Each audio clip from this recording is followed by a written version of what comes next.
You mentioned the PCR Right. testing. Was that the only kind of testing you did?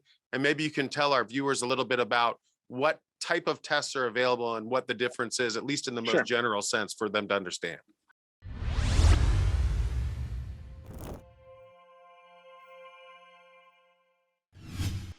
No, absolutely. And I'll put my asterisks in here, which you knew I was going to have to.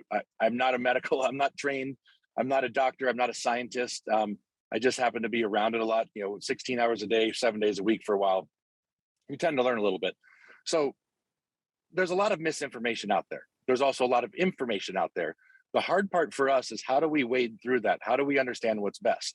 And I was on a call last year. I was put on a panel to talk about COVID with some healthcare experts, some business experts, and they asked me, "What's the best thing that you can do in the middle of COVID? How can you actually help each other?" Just try, do a little bit. Wear your mask if you can, social distance if you can, wash your hands 1 or 2 times extra if you can, and not get into testing. Test if you can. There's misinformation about testing is the hard part. So PCR is a you're looking for the infected piece of DNA. It's a been around for a long time, and it's a way we can find the COVID-19 virus. But it takes time. It takes 6 hours to run it in a lab. It was taking 24 to 48 and sometimes 2 weeks just to get the testing back. So many other tests came in also.